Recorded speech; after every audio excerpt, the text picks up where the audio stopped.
انسان کئی مرتبہ جب اپنی بنیادی ضروریات سے فارغ ہو جاتا ہے تو یہ سوچتا ہے کہ میں اس دنیا میں کیوں بھیجا گیا۔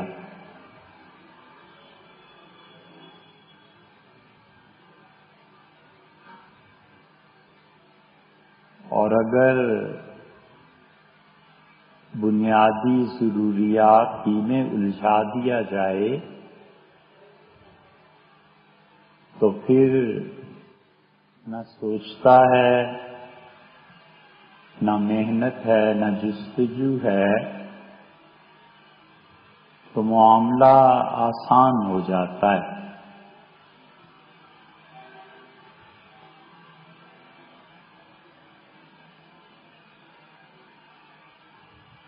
جانور بظاہر سمجھانے کے لیے یہی ہے کہ نہیں سوچتا ہوگا،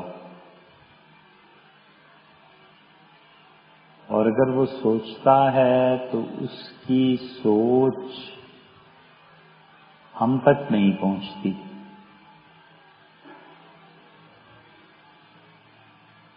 مثلاً گدھا یہ سوچتا ہو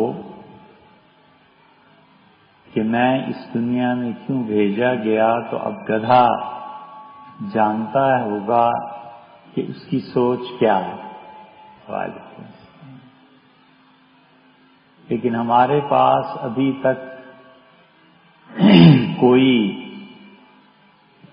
ایسا آلہ نہیں ہے جس سے ہم جانچ سکیں کہ گدھا یہ سوچتا ہے۔ تو اس لیے ایک آسان صورت لوگوں پہ حکمرانی کرنے کی یہ بھی ہے کہ لوگوں کو یہ سوچنے ہی نہ دیا جائے۔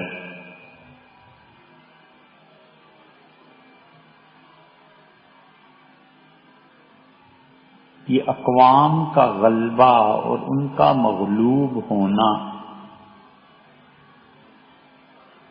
تہذیبوں کا غلبہ اور اقوام کا حکمرانیوں سے محروم ہونا، یہ تمام چیزیں اتفاقات کا نتیجہ نہیں ہیں کہ اتفاق ایسا ہے کہ 57 کی جنگ آزادی ہو گئی، اتفاق سے برطانیہ اور جرمنی آپس میں لڑ پڑے، اتفاق سے مسلمان زوال، ایسے نہیں ہے کہ اتفاق ہی ہو جائے۔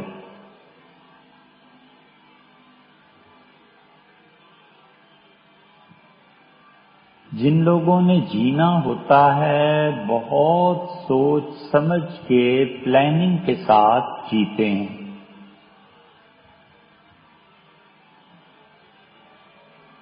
آخرت کی فکر غالب ہوتی ہے۔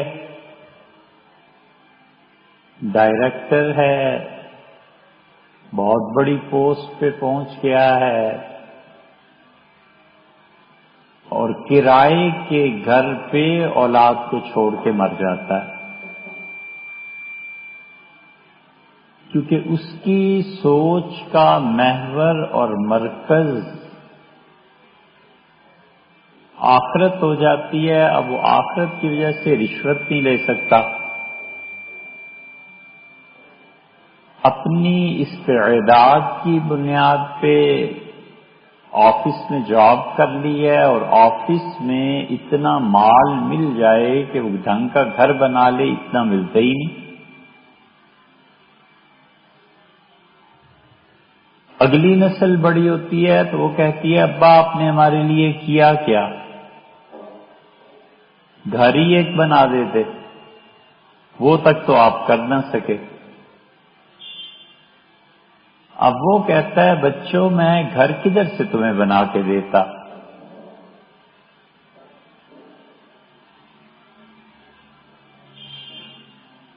چپ رہو اور دیکھتے رہو. اس کائنات میں بڑے تماشے ہیں دیکھنے کے لیے. اس دنیا میں بہت چیزیں ہیں سمجھنے کے لیے. چپ رہے اور اللہ کی طرف سے یہ جو چیزیں ہیں انہیں دیکھتا رہے.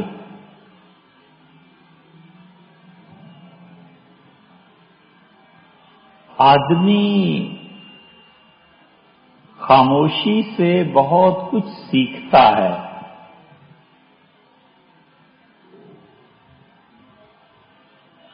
عدنان صاحب نے کہ یہ کرسیاں ہوتی. آدمی خاموشی سے بہت کچھ سیکھتا ہے.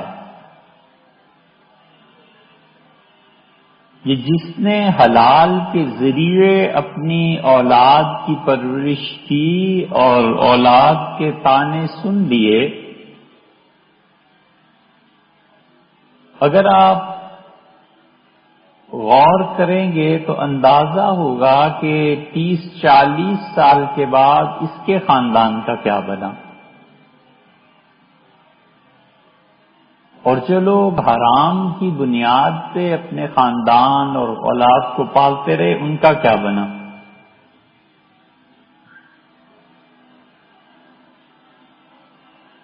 اللہ نے کہا کہ خلق الانسان من عجل، انسان جلدی میں پیدا کیا گیا. یہ چاہتا ہے کہ کسی طرح ہتھیلی پہ سرسوں جمے، جلدی پتا چلے کیا ہونا ہے. ایک جگہ فرمایا ہے کہ کلا بل تحبون العاجلہ، تم عجلت اور جلدی کو پسند کرتے ہو.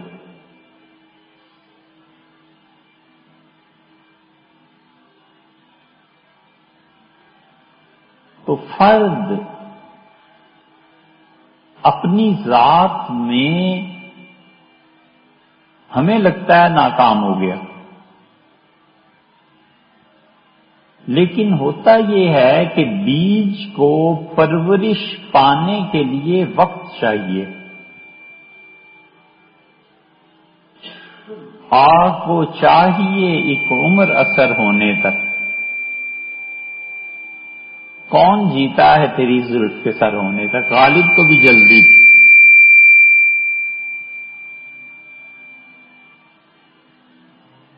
تو بیج پورا درخت بنے اور پھل پڑے بڑی مدت درکار ہے. اس لیے اللہ کے یہ تماشے دیکھو اس کائنات میں کیا ہوتے ہیں. ایسے ہی مثالیں تاریخ میں مل جاتی ہیں.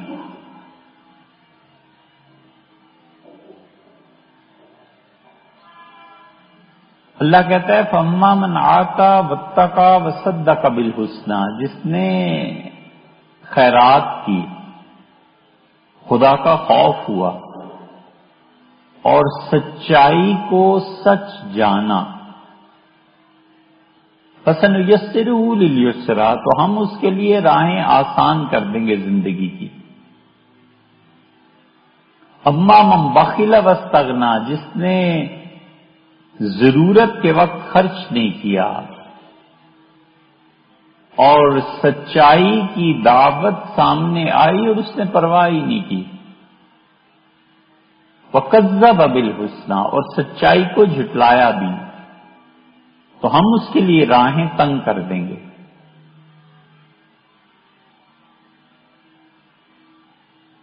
کتنے نبیوں کا ذکر کیا ہے اللہ نے، اور اللہ کہتا ہے انا اخلصناہم بخالصۃ ذکر الدار، اور ہم نے ان سب کو چن لیا تھا فقط ایک کام کے لیے، اور وہ یہ کہ آخرت کی زندگی اچھی ہو جائے.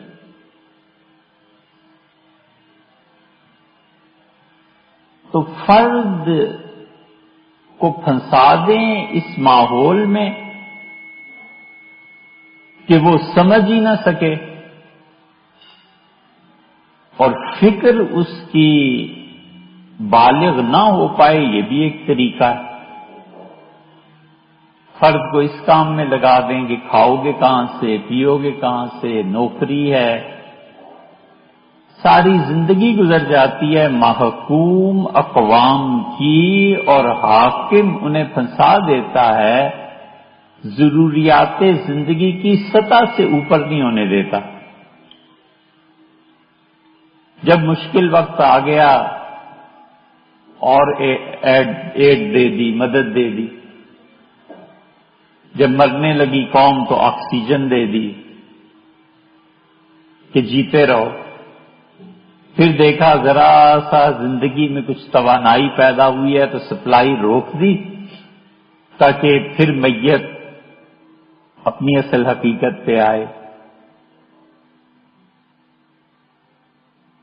علامہ اقبال نے ایک جگہ ایک آیت کی تشریح کی ہے کہ ان الملوک اذا دخلوا قریۃ، بادشاہ جب کسی ملک میں داخل ہوتے ہیں تو افسدوہا، اللہ کہتا ہے وہاں ملک میں فساد برپا کرتے ہیں، وجعلوا عزت اہلھا اذلہ، اور جو مقتدر غالب طبقہ ہوتا ہے اسے محکوم کر دیتے ہیں۔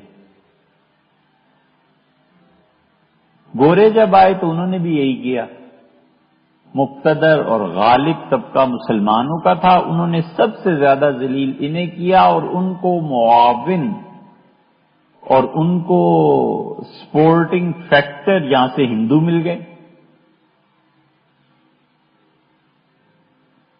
تو علامہ اس میں کہتے ہیں کہ جب ذرا ہوش آنے لگتی ہے نا قوم کو، تو سامری کا سحر، جادو پھر انہیں سلا دیتا ہے۔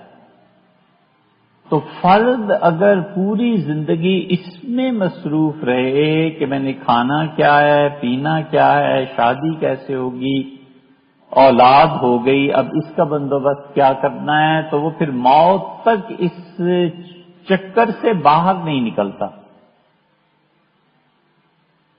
اور قوم میں اگر غالب اکثریت اس کی ہو جائے تو پھر قوم ہی اس چکر میں لگ جاتی ہے، پھر ان میں فکر پیدا نہیں ہوتی۔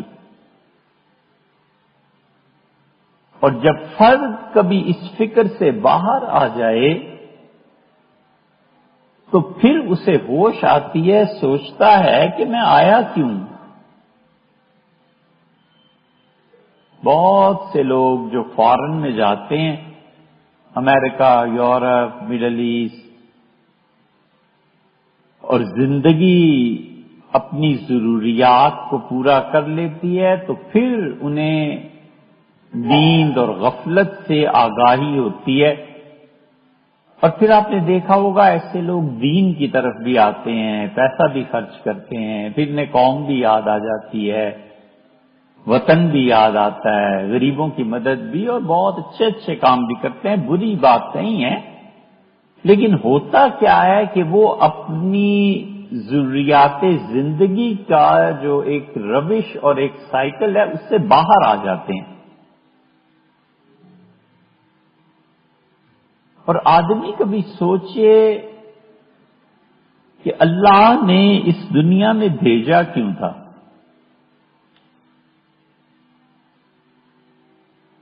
تو ساری تگ و دو کے بعد پھر وہ نظریات کو قائم کرتا ہے۔ یہ جو انقلاب فرانس نے پوری دنیا میں اپنے اثرات مرتب کیے،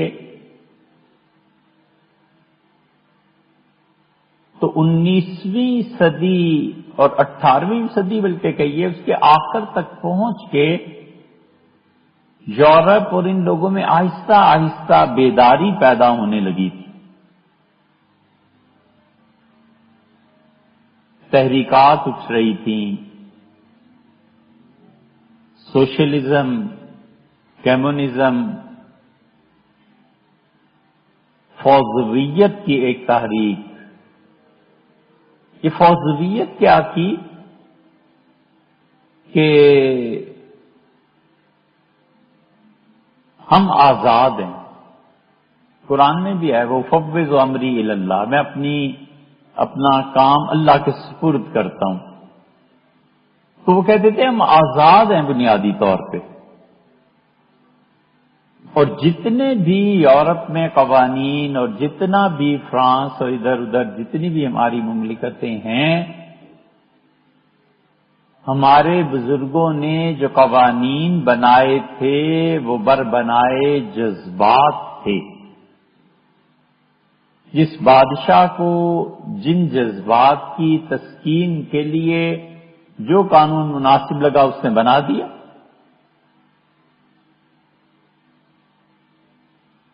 پیسے کے لیے قانون مناسب لگا تو پیسے کا قانون بنا دیا،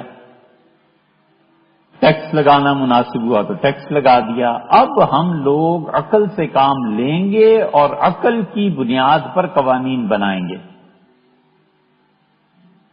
پھر جا کر کہیں انقلاب فرانس اور یہ چیزیں آئیں، پھر تحریکات اٹھیں. بڑی مضبوط تحریک یہ تھی سوشلسٹوں کی، کمیونسٹوں کی، پوری طرح نہیں قابو میں آئی،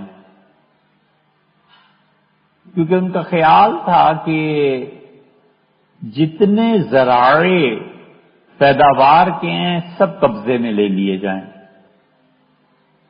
تو زمینیں سرکاری ہو گئیں. پھر انہوں نے ملیں سرکاری کر لی کیونکہ ٹیکسٹائل کا دور آ گیا سارا. پھر انہوں نے نظریہ دیا کہ زمینیں اور ملوں کے علاوہ عورتیں بھی سرکاری ملکیت میں چلی جانی چاہیے.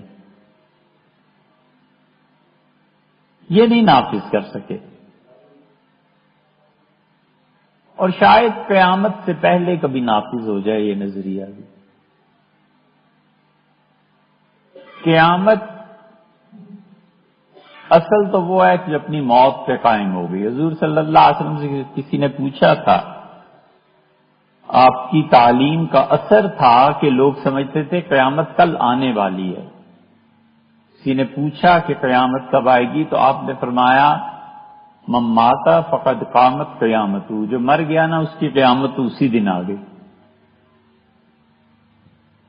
یہ حقیقی جواب ہے کہ مر گئے اور اللہ کے ہاں حساب کتاب قائم ہو گیا اور قبر میں پہنچ گئے تو اس کے بعد دنیا 1000 سال رہے یا 10,000 سال رہے یا اگلے ہی دن قیامت آ جائے، میری قیامت تو قائم ہو گئی نا. یہ ہوتا ہے. اور حقیقی قیامت بہت دور. ابھی تک الحمدللہ مسلمانوں کا یہ حال ہے کہ کوئی حرمین شریفین کے متعلق بات کرے تو لوگ اس کو برداشت نہیں کرتے. پھر وہ وقت بھی آ جائے گا. حضور صلی اللہ علیہ وسلم نے اپنی قبر مبارک جان ہے اس کے قریب ایک ستون ہے، اس کی طرف اشارہ کیا اور فرمایا کہ یہاں سب گھاس اگائے گی اور کتے اس ستون کے ساتھ آ کر پیشاب کریں گے اور قیامت سے پہلے یہ ہو جائے گا. تو بڑے مراحل ہیں. ابھی ہم درمیان کے کسی دور میں آ گئے ہیں اور کبھی خیال آتا ہے ایسے ہی کہ ایٹم چل گیا تو پھر کیا ہوگا، پھر دنیا ہی تباہ ہو جائے گی. وہ پرانا ہے اور مشہور لطیفہ ہے کہ اس نے کہا تیسری جنگ عظیم، اسے کہا پتہ نہیں کیسے ہوگی، البتہ چوتھی بتا سکتا ہوں. اسے کہا وہ اس کا ڈنڈوں سے ہوگی. اسے کہا لوگ ڈنڈوں سے لڑیں گے، اسے کہا ہاں گھوڑے گدھے ہوں گے اور ڈنڈوں سے لڑائی ہوگی، کیونکہ تیسری جنگ عظیم میں سارا ہی صفایا ہو جائے گا، ایٹم کسی کو رہنے دے گا تو کوئی بات ہوگی. تو اس لیے یہ جتنے نظریات ہیں، کمیونزم ہے، فلاں ہے، اس لیے کہ ان کی ضروریات زندگی پوری ہو گئی. کھانا فری، گورنمنٹ نے ذمہ داری لے لی، نفس کی خواہشات جگہ جگہ پوری کرنے کے سامان، پینا ہے توفری، بہت سی چیزیں۔ تو اب انہوں نے سوچا کہ مزید، اور وہ اپنا تعلق مکمل طور پہ کلیسا سے کاٹ چکے تھے، تو کوئی نظریہ نہیں رہا تھا جینے کا۔ تو جینے کے نظریات پھر ان لوگوں نے پیدا کیے یا دیے جو لوگ دانشور کہلاتے تھے۔ تو انہوں نے بہت سے پرانے نظریات کو بھی زندہ کیا۔ یہ ارسطو جو تھا نا، اس کا بھی استاد تھا جو سقراط سے کسی نے پوچھا کہ زندگی، تو اس نے کہا نہ تو میں غلام ہوں کہ اپنے آقاؤں کی روش پہ چلوں، اور نہ میں خود آقا ہوں کہ قوانین کو صادر کروں، میں آزاد آدمی ہوں، اور آزادی کی فضا میں سوچنا چاہیے کہ میں زندگی کیسے بسر کرنی ہے۔ تو مذہب تو کوئی تھا نہیں، کرتے کیا؟ نتیجہ یہ کہ عقل کے سہارے پہ انسانی زندگی کی کشتی ڈال دی کہ چل سو چل، یہ نظریہ بیکار ہو گیا ہے، پھر یہ نظریہ بیکار ہو گیا ہے، پھر یہ نظریہ بیکار ہو گیا ہے۔ کہتے ہیں کہ اور آخری بڑی جنگ جو اب جاری ہے، اور جس میں بظاہر کمیونسٹ ہار گئے، سرمایہ داروں کی جنگ ہے، اور وہ غالب ہے۔ آخری بڑی سے مراد ہم سب لوگ مر جائیں گے، یہ جنگ جاری رہے گی ابھی تک۔ اور وہ سرد جنگ جس کا لوگ سمجھتے تھے خاتمہ ہو گیا ہے، وہ پھر سے شروع ہوئی ہے۔ یہ روس نے جو یوکرائن پہ حملہ کیا ہے اور اپنی توسیع کی ہے، یہ اس سرد جنگ کا پھر ایک آغاز ہے۔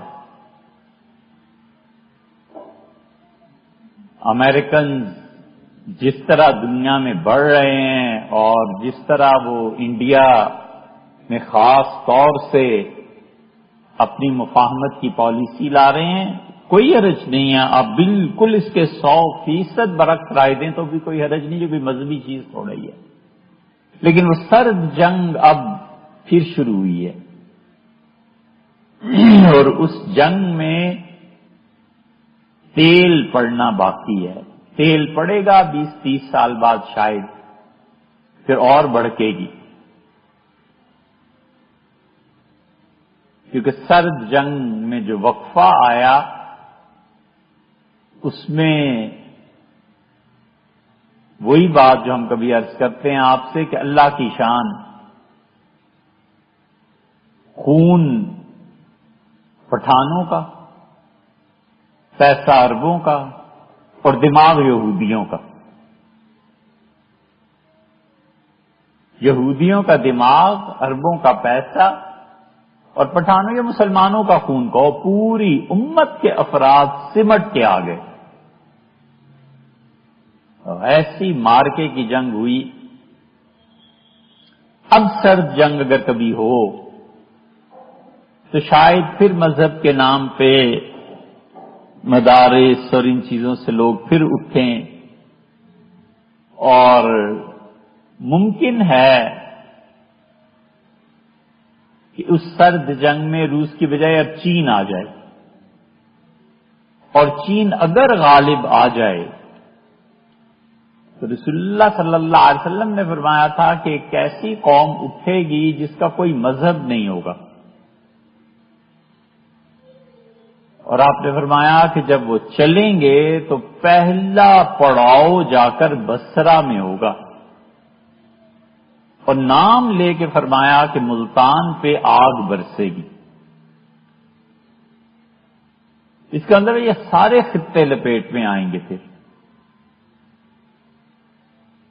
اللہ کا شکر ادا کرنا چاہیے کہ شاید ہم میں سے کوئی نہ بچے اس وقت. حضور صلی اللہ علیہ وسلم نے فرمایا تم دیکھو گے ایسی آزمائش کے زمانے آ جائیں گے کہ آدمی قبر پہ آ کے روئے گا اور کہے گا لیتنی مکانہ، کاش خدایا میں اس قبر میں ہوتا، مر جاتا وقت میں ایسے حالات نہ دیکھ.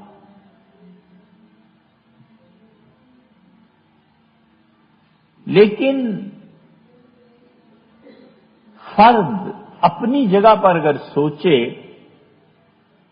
کہ میں کیوں آیا ہوں،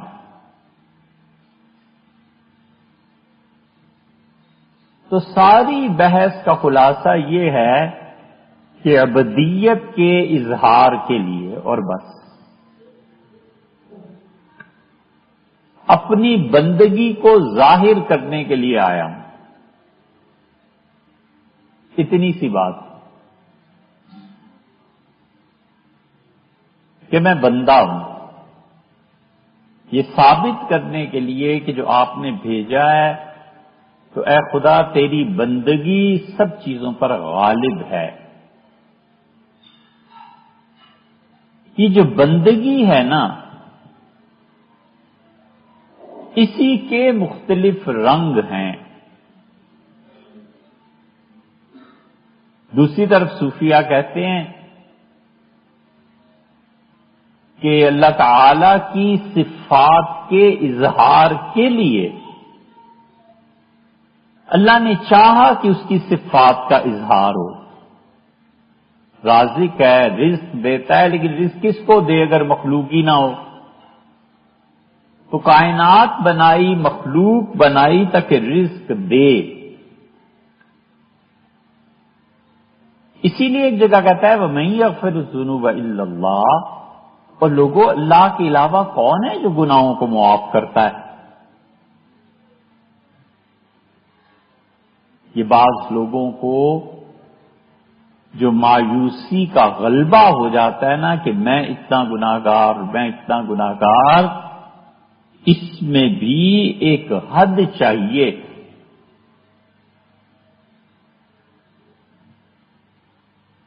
اس میں بھی ایک حد چاہیے. حد سے بڑھی ہوئی چیزیں آدمی کی صحیح شخصیت کو بھی خراب کر دیتی. حد چاہیے سزا میں عقوبت کے واسطے. آخر گناہگار ہوں، کافر نہیں ہوں میں.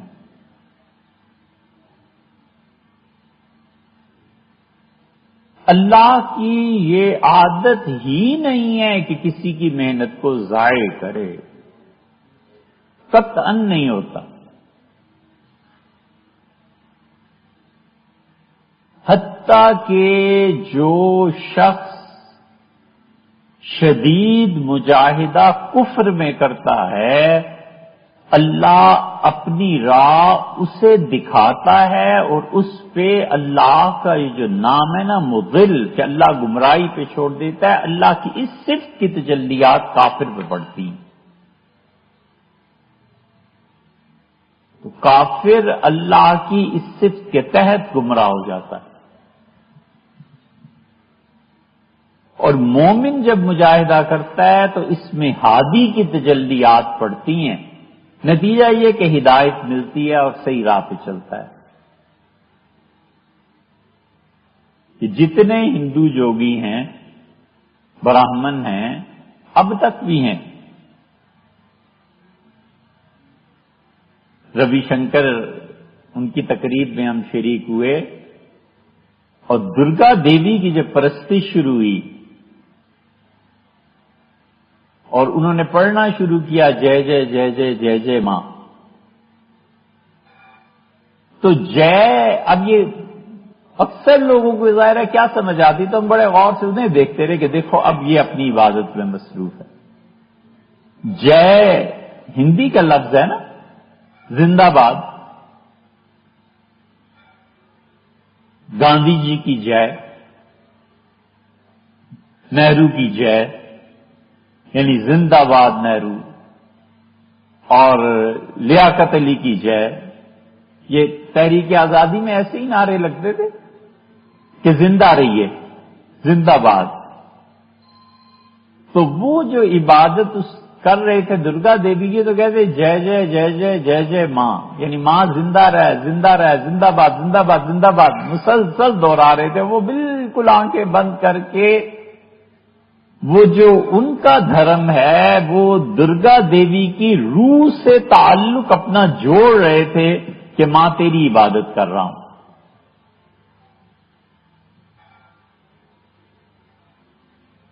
روح سے ارتباط ہوتا ہے، مومن کا بھی ہوتا ہے، کافر کا بھی ہوتا ہے۔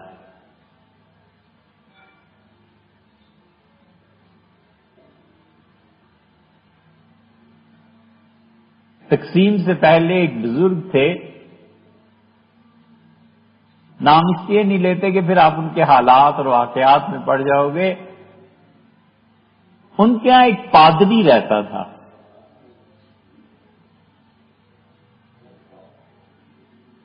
تو انہوں نے فرمایا، یہ ان کا کشف تھا، ایک عیسائی آیا تو اس سے کہنے لگے میاں تمہارے اس پادری سے ملاقات ہوئی تھی، وہ مر گیا بیچارہ، بڑا اچھا تھا، ہمارے پاس آتا تھا، مسجد میں کبھی آ جاتا تھا، ہم سے مذہبی بحثیں کرتا تھا۔ تو اسی کا جی حضرت وہ مر گیا، اب پتہ نہیں کیا انجام۔ تو کہنے لگے میں نے اللہ تعالیٰ سے درخواست کی کہ اس کا انجام بتائیں، تو میری اس کی روح کی ملاقات ہوئی تو نہایت برا حال، پھٹے پرانے کپڑے، جتنا یہاں بند سنور کے رہتا تھا اتنی بری حالت، مٹی پڑی ہوئی۔ میں نے کہا کیا ہوا ہے؟ اس سے کہا سب سے بدترین درجے میں مجھے رکھا ہے، اور مجھ سے کہا ہے کہ جتنی روحوں کو گمراہ کیا تھا نا، ان تمام روحوں کے پاس جاؤ اور یہ کہو کہ میں جو 3 خداؤں کا ذکر کرتا تھا، جھوٹ بولتا تھا، ہر ایک سے بار بار کہو کہ میں جھوٹا ہوں جھوٹا ہوں جھوٹا ہوں۔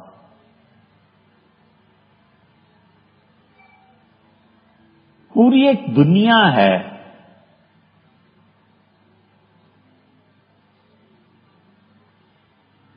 انبیاء علیہ السلام میں اور ہم میں فرق کیا ہے؟ ایک آدمی بنیادی طور پر بہرا ہے، اس بہرے آدمی کے لیے گائے، کوے اور موسیقی تینوں آوازیں برابر ہیں، اور جس کو اللہ نے سماعت دی ہے اس کے لیے گدے گائے کی آواز مصیبت ہے اور موسیقی کی آواز طرب انگیز ہے۔ یہ فرق ہے۔ انبیاء علیہ السلام کو اللہ نے یہ 5 حواس، 6ٹھی حس اور اس سے بھی آگے کی ایک اور چیز دی ہے۔ حضور صلی اللہ علیہ وسلم مشاہدہ کر رہے جنت اور جہنم کا، اب اس مشاہدے پہ جنت اور جہنم کا کوئی ہم میں سے انکار کرے، یہ ایسے ہی ہے جیسے بہرا آدمی موسیقی کا انکار کرے۔ تو بہرے کو کہیں گے تمہیں تو نہیں پتا موسیقی کا، لیکن جن کے کان ہیں انہیں تو پتا ہے نا، اس پہ ہی اعتماد کر لو۔ تو یہ جو روحوں کی دنیا ہے،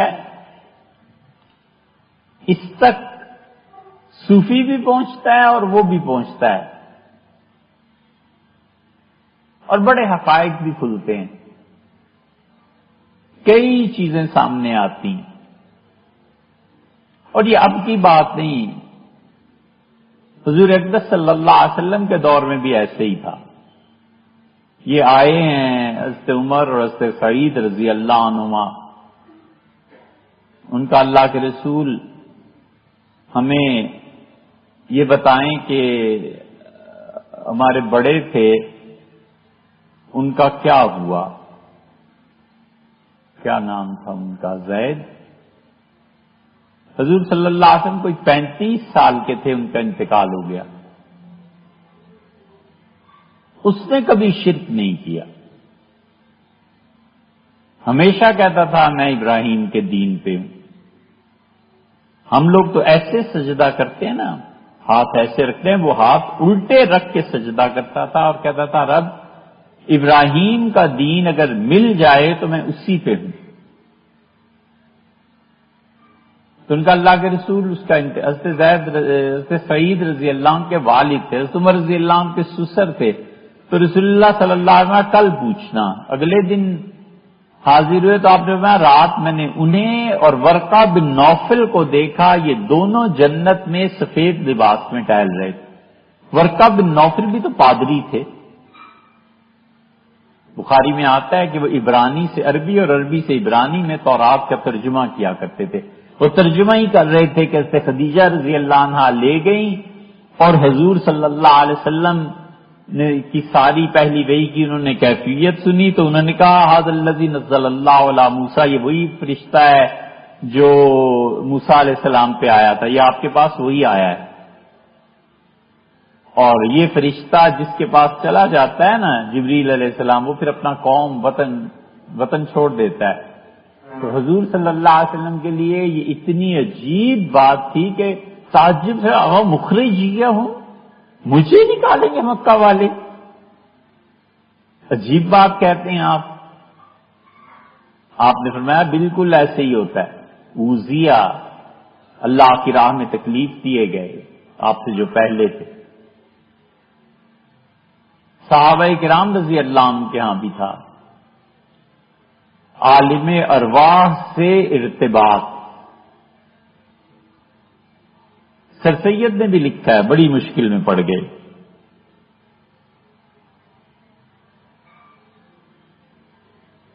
سر سید عمر بھر کافر ہی رہے، سارے ہندوستانیوں نے کفر کا، حتیٰ کہ جب یہاں سے کام نہ بنا تو حرمین شریفین سے کفر کا فتویٰ آیا۔ وہ حرمین شریفین جب کفر کا فتویٰ چھپا اور سر سید برے ہو گئے، بدتر ہو گئے۔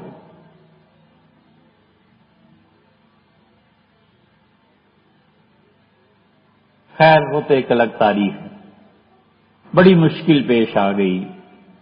سر سید کو بڑی عقیدت تھی اس میں غلام علی صاحب رحمۃ اللہ علیہ سے، اور غلام علی صاحب رحمۃ اللہ علیہ اپنی صدی کے نقشبندیہ سلسلے کے مجدد تھے۔ ان کے خلیفہ تھے خواجہ دوست محمد صاحب قندھاری رحمۃ اللہ علیہ۔ خواجہ دوست محمد صاحب قندھاری رحمۃ اللہ علیہ کے خلفاء تھے یہ موسیٰ شریف والے۔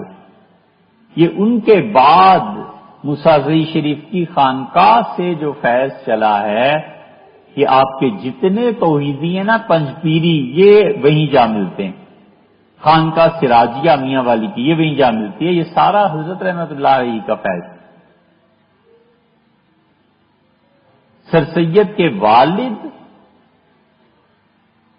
بری طرح اپنے شیخ میں فنا تھے۔ حاضر ہوئے عظمہ غلام علی صاحب رحمۃ اللہ علیہ کی خدمت میں اور کہا حضرت اولاد ہوتی ہے، پتہ چلے میرا بیٹا کیسا ہوگا۔ تو غلام علی صاحب رحمۃ اللہ علیہ ایک دن بہت ہنسے، اور اس زمانے میں ٹیبل پہ بیٹھ کے کھانا کھانا کفر تھا، لوگ کہتے تھے کرسچان ہو گیا۔ کرسی کسی کے گھر میں دیکھ نہیں سکتے تھے، چھری کانٹا، توبہ توبہ۔ حضرت الیاس صاحب رحمۃ اللہ علیہ فرماتے تھے، حضرت تو کہتے تھے افسوس کے ساتھ، حضرت فرماتے تھے کہ میرے نانا، غالباً نانا ہی ہوتے ہوں گے، مفتی مظفر صاحب رحمۃ اللہ علیہ کی خدمت میں عید پہ سارے لوگ حاضر ہوئے، داماد بھی۔ تو حضرت کے داماد نے بٹن لگایا ہوا تھا، تو حضرت نے فرمایا افسوس ہندوستان میں رہنے کا زمانہ نہیں رہا، اب ہمارا حرمین شریفین چلے جائیں گے۔ کسی نے کہا حضرت کیا ہو گیا ہے؟ تو فرمایا جس انگریز کی ہم مخالفت کرتے رہے ساری عمر، اس کی تہذیب اب ہمارے گھروں میں آ گئی، بجائے لکڑی کی گھنڈی لگانے کے میرے داماد بٹن والی ایچکن پہننے لگے، ہندوستان رہنے کا زمانہ نہیں رہا۔ بڑی شدید نفرت، بہت زیادہ۔ یہ کالر جو ہے یہ تو اب تک چل رہا ہے، اب تک ہمارے مدارس میں کہتے ہیں انگریز لائے۔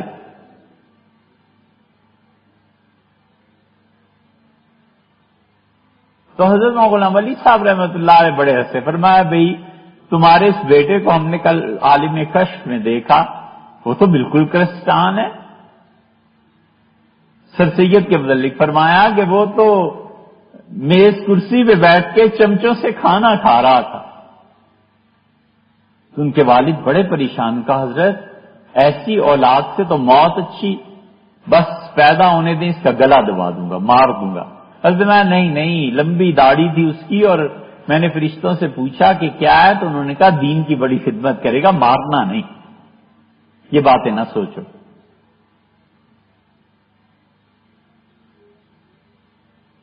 سر سید کو بڑا تعلق تھا حضرت رحمت اللہ علیہ.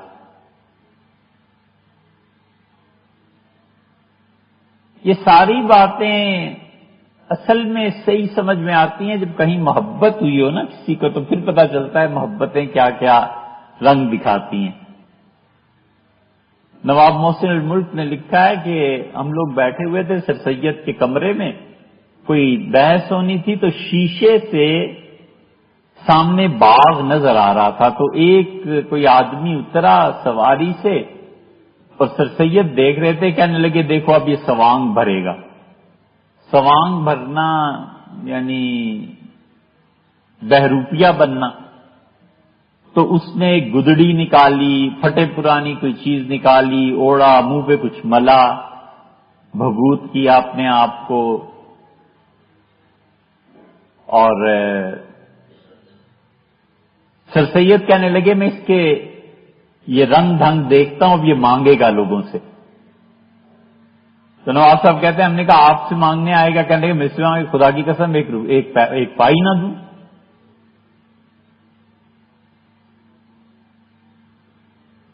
نواب صاحب کہتے ہیں وہ آ ہی گیا. ہم دیکھ رہے تھے، ہم ہنس رہے تھے، تو اسے دروازہ کٹکھٹایا. سر سید نے کہا چلو شغل رہے گا.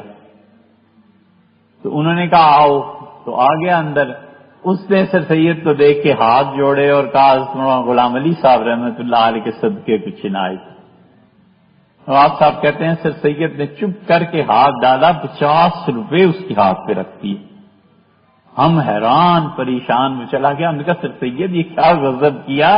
کہا تو خدا کی قسم کھاتے تھے کچھ نہیں، اور کہاں 50 روپے دے دیے. اس نے کہا نام ہی ایسا لیا تھا کہ میں شرمندہ ہو گیا. بڑی محبت تھی.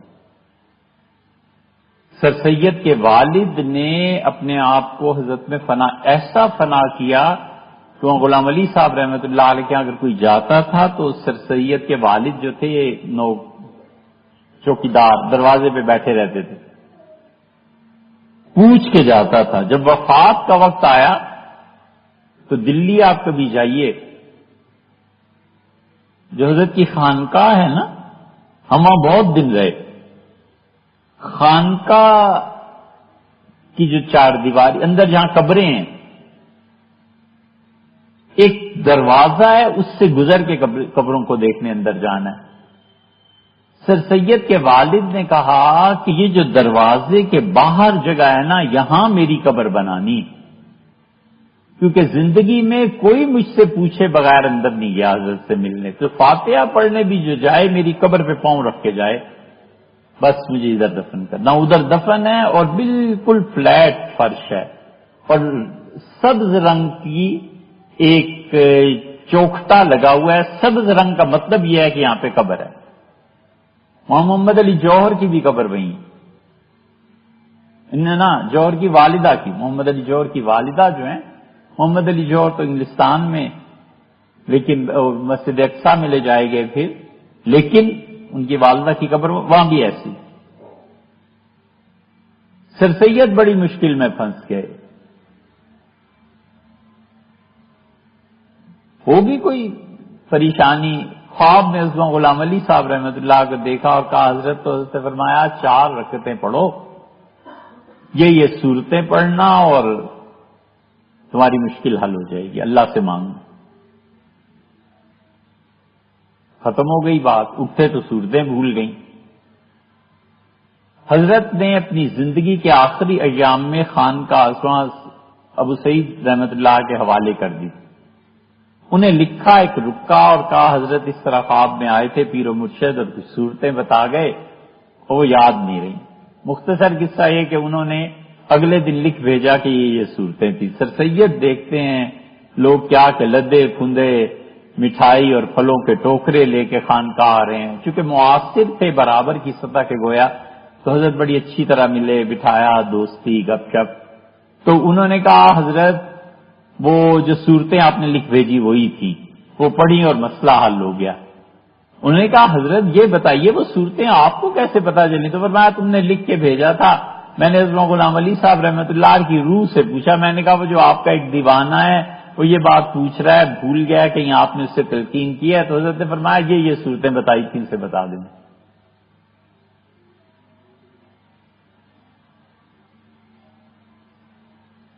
عائشہ بنت طلحہ گئی تھی بصرہ. حضرت طلحہ رضی اللہ عنہ کی بیٹی تھی، بڑا علم اللہ نے دیا تھا، اور والد نے جو جائیداد، بہت بہت مالدار. تو حضرت طلحہ رضی اللہ عنہ کہاں سیدنا علی رضی اللہ عنہ کے مقابلے میں شہید ہوئے تھے، تو ان کی میت کو اٹھا کر لوگ لے گئے تھے اور ایک محل میں کمرے میں لے جا کے دفن کیا تھا. یہ ہوتا تھا. صحابہ کرام رضی اللہ عنہ کی بہت سی قبریں، حضور صلی اللہ علیہ وسلم جو گھر میں مدفون ہوئے ہیں نا، حجرے میں، صحابہ رضی اللہ عنہ بہت سے لوگ حجروں میں مدفون ہوتے تھے. یہ تو وہابیت کا اثر جتنا غالب آیا ہے لوگوں نے ایسی چیزیں چھوڑ دی ہیں، ورنہ یہ ہوتا تھا. حضرت طلحہ رضی اللہ عنہ کمرے میں ہی دفن کیے گئے تھے. تو عائشہ رضی اللہ عنہ کے ساتھ جو باقی لوگ تھے، ایک نوکر کو حضرت طلحہ رضی اللہ عنہ ملے کہیں خواب میں. فرمایا میری بیٹی عائشہ سے کہنا کہ دریا کا پانی مجھے تنگ کر رہا ہے تو مجھے منتقل کریں. عائشہ بنت طلحہ رضی اللہ عنہ والد کی نگرانی میں پڑی بھی تھیں اور بہت اللہ نے مال بھی دیا تھا. ان کو جب نوکر نے خواب بیان کیا تو ان کو چلو جا کے سے طلحہ رضی اللہ اپنے والد کی قبر کھدوائی، اور کہتی تھیں جیسے ہم نے والد کو لٹایا تھا ویسے کہ ویسے اٹھا لیا. تو جب میں اٹھوا رہی تھی تو میں نے دیکھا نچلی سطح پہ قبر کی پانی آ گیا ہے اور کنپٹی پہ لگ گیا ہے، اور کنپٹی کے کچھ سفید بال الگ ہو گئے. تو میں سمجھ گئی کہ جو مجھے پیغام دیا تھا یہ پانی تنگ کر رہا ہے. تو لے جا کے کہیں اور بصرہ میں ایک گھر میں دفن کیا. یہ چیزیں ہوتی تھی.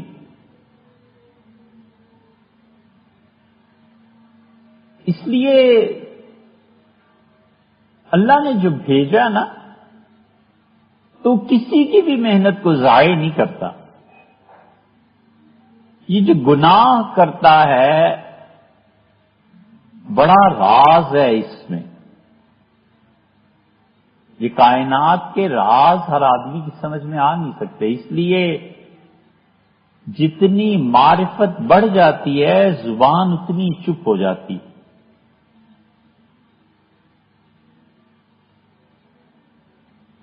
اس کائنات میں محنت اور رزق، ان کا آپس میں کیا کنیکشن ہے، یہ ایک راز ہے جو کسی سے کھلا نہیں آج تک. پتہ نہیں آئندہ کھلے شاید یا نہ کھلے. بس میں محنت نام کی ہے، رزق اللہ ہی دیتا ہے. اگر عقل اور محنت کے ساتھ رزق کا کوئی تعلق واسطہ ہوتا نا تو جتنے بے وقوف ہیں سب بھوکے مر جاتے، ان کو رزق ہی نہ ملتا. ایسے ایسے بے وقوف، ایسے ایسے جاہل، ایسے ایسے نکمے کروڑوں میں کھیلتے دیکھے کہ یا اللہ اس کو تو دولت کیا ڈھنگ کیا پتہ ہی نہیں ہے کیا ہے، پر کروڑوں پتی ہے. اور کیسے کیسے دانشور اور کیسے کیسے عقل مند اور کیسے کیسے نظریات اور آئیڈیاز رکھنے والے بیچارے پھوٹی کوڑی کو ترستے. اللہ نے اس کائنات میں بہت سے راز رکھے ہیں. فزکس والے جو ہیں نا خدا کے راز کو کبھی کبھی سلجھاتے ہیں، گتھی کبھی کبھی وہ چابی لگ جاتی ہے تو پتہ چلتا ہے اچھا اس قانون کے تحت یہ دنیا چل رہی ہے. گریویٹی ایک راز تھا، ہر چیز کشش ہے، نتیجہ یہ کہ کشش ثقل اسے کھینچتی ہے. ایک نیا نظریہ آیا کہ دباؤ سے اوپر سے دباتا ہے. جو بھی ہوا یہ فطرت کے راز ہیں نا، سائنس میں کھلتے رہتے ہیں آہستہ آہستہ. اس سے بھی بڑا ایک جہان ہے، وہ عالم ارواح کا، عالم امر کا۔ یہ عالم امر کے جو راز ہے نا، یہ نہیں کھلتے۔ اللہ نے جو کہا ہے نا، الا لہ الخلق والامر، یہ امر کی دنیا اور خلق کی دنیا یہ دونوں میری ہیں۔ کمال کمال کا اظہار فرمایا۔ یہ عالم امر جو ہے نا، یہ آدمی کی سمجھ میں آنے کی چیز ہی نہیں ہے۔ یہ خواب کیا ہے؟ عالم امر کی 1/1000واں حصہ بھی نہیں ہے۔ کس کی سمجھ میں آتا ہے کہ کیسے دیکھا، کیا دیکھا، اس کی تعبیر کیا ہے، کیا پتا چلا؟ کچھ سمجھ میں نہیں آتا۔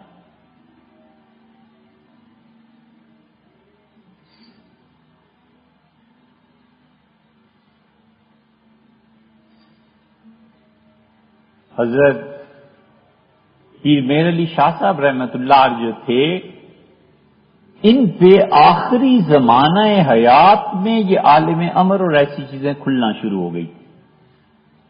ان کے اس زمانے کے جو ملفوظات ہیں آخری دور کے، اس سے لگتا ہے حضرت رحمت اللہ علیہ پہ کوئی چیز کھلی تھی، لیکن چپ ہو گئے، بس روتے رہتے تھے۔ کوئی مرید، کوئی صاحبزادہ، کوئی ایسا آدمی نہیں تھا جس پہ وہ اظہار کرتے۔ کبھی کبھی بابو جی سے کوئی بات ارشاد فرما دیتے۔ علامہ اقبال پہ بھی یہ ہو گیا تھا۔ علامہ اپنی زندگی کے آخری دور میں چپ، دھوتی باندھتے تھے، ایک بنیان پہنتے تھے، سارا دن علی بخش حکا گرم کرتا رہتا تھا، درخت کے سائے میں بیٹھ کے روتے رہتے۔ شام کو آ جاتے تھے، کانگریس، مسلم لیگ، کوئی نہ کوئی تھوڑی سی گپ شپ لگی، ہندوستان کے حالات پہ تبصرہ، اور اٹھ کے چلے گئے۔ رات کو بس سوئے اور تہجد میں اٹھ کے یہ ضرب کلیم جو انہوں نے لکھی ہے نا، یا اسرار بے خودی، ایک کتاب انہوں نے لکھی ہے، 500 اشعار ہیں۔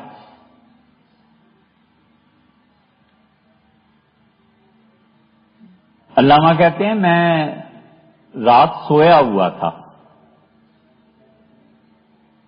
تو مجھے آ کے ایک آدمی نے اٹھایا اور اس نے کہا کہ فوج تیار کرنی ہے۔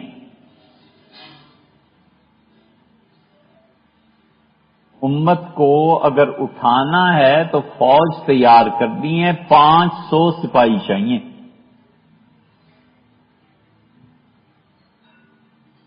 کہتے ہیں میں نے انہیں کہا کہ فوج تیار کرنی ہے؟ ان کا ہاں، چلو میرے ساتھ۔ کہتے ہیں میں نیچے آیا، سیڑھیاں اترتے ہوئے وہ جو بزرگ تھے وہ ساری سیڑھیاں اتر کے گھر سے باہر چلے گئے، اور میں ایک کمرے میں آ گیا اور آ کے شعر لکھ کے لائٹ آن کی اور قلم سے لکھا، جا کے سو گیا۔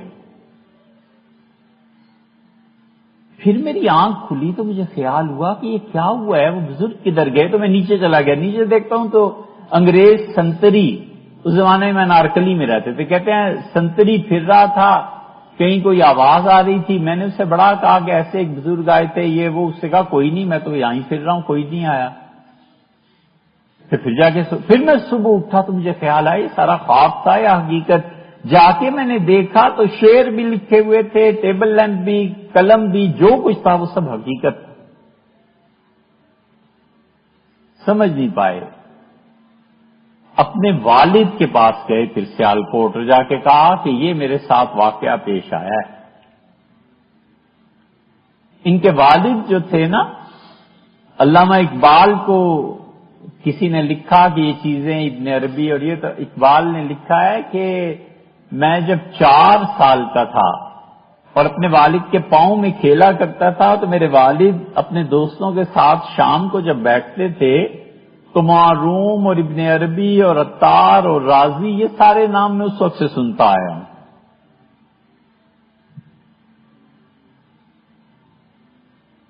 4 سال کے بچے نے اگر تار اور رومی اور رازی کے نام سنے ہوں تو پھر جب وہ بڑا ہوگا، اسی لیے خط اپنی بہن کو لکھا ہے اور لکھا ہے کہ بہن اب افسوس ہوتا ہے، میرے والد مجھے مولوی بنانا چاہتے تھے، مدرسے میں لے گئے تھے، کاش میں نے درس نظامی پڑھا ہوتا، کاش میں مولوی بن گیا ہوتا۔ میں نے اڑی کی اور گیا اور جرمنی ڈاکٹریٹ کی اور یہ کیا، اب افسوس ہوتا ہے کہ عمر کہاں ضائع کی، کاش مولوی بن جاتا۔ یہ خط چھپا ہوا ہے، کئی ایک کو ہم نے دکھایا، ہم نے کہا یہ ہیں مدارس جن کو تم کہتے ہو نا ان میں کچھ نہیں ہوتا، ان میں بہت کچھ ہوتا ہے، لیکن وہ ہستیاں اب نہیں رہیں جو ان کو چلانے والی تھی۔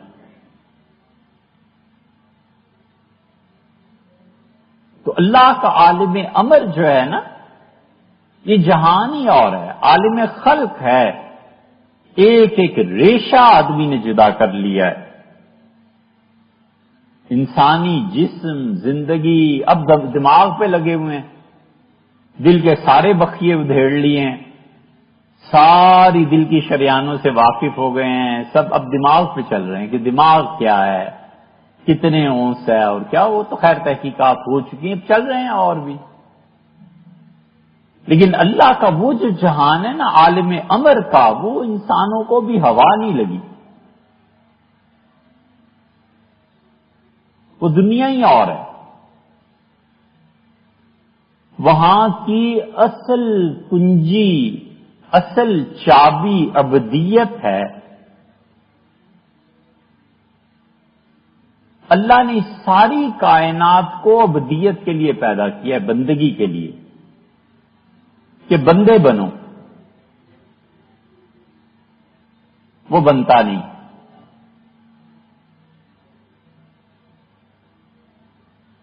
اور اسی وجہ سے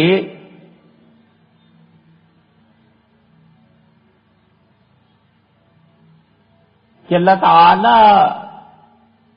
اپنی پناہ میں رکھے، آپ نے کبھی سوچا ہے کہ ایسے نوح علیہ السلام کو اللہ نے کیوں کہا کہ دیکھو جب تنور سے پانی نکلنے لگے نا تو سمجھنا کہ اب طوفان آنے والا ہے۔ یہ تنور کو اللہ نے کیوں مقرر کیا؟ اللہ نے فرمایا فارت تنور، اور تنور سے پانی بہہ پڑا۔ اللہ نے ہم لوگوں کو یا انہیں سمجھایا کہ تنور آگ کی جگہ ہے اور اس سے پانی نکل رہا ہے، اس لیے کہ تم بندے تھے میرے اور تم خدا بننے کی کوششوں میں چکروں میں لگ گئے، تم نے الٹی روش اختیار کی ہے، ہم نے بھی الٹا کام تمہارے لیے کیا، آگ کی جگہ کو پانی دے دیا۔